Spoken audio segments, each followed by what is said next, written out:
السلام علیکم ورحمۃ اللہ وبرکاتہ۔ پچھلی ویڈیو میں ہم نے سورۃ البقرہ کی آیت نمبر 50 اور 51 ان کا ترجمہ جانا تھا۔ آج انشاءاللہ العزیز ہم ان کی تفسیر جانیں گے، تو شروع کرتے ہیں۔ بسم اللہ الرحمن الرحیم۔ وَإِذْ فَرَقْنَا بِكُمُ الْبَحْرَ فَأَنْجَيْنَاكُمْ۔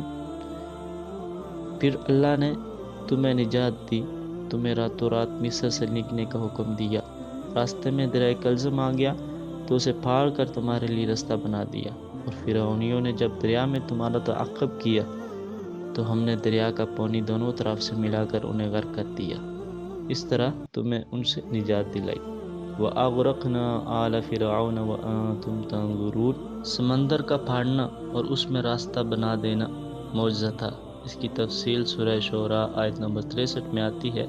یہ سمندر کا مد و جزر نہیں تھا، جیسا کہ منکرین معجزات کا خیال ہے۔ وَإِذْ وَاعَدْنَا مُوسَىٰ 40 لَيْلَةً ثُمَّ اتَّخَذْتُمُ الْعِجْلَ مِن بَعْدِهِ وَأَنْتُمْ ظَالِمُونَ۔ جب ہم نے موسیٰ علیہ السلام سے 40 راتوں کا وعدہ لیا کہ یہاں کوہ طور پر آ کر رب کی خوب عبادت کرو، تو پھر تمہیں امت کی فرمائش پوری کرنے کے لیے کتاب دی جائے گی، تو موسیٰ علیہ السلام نے تمہیں بتا کر کوہ طور پر اس عرصے کے لیے چلے گئے۔ پھر بعد میں تم نے کیا کیا کہ بچڑا بنا کر اس کی پوجا پاٹ شروع کر دی۔ اس کی تفصیل قرآن پاک میں آگے آتی ہے۔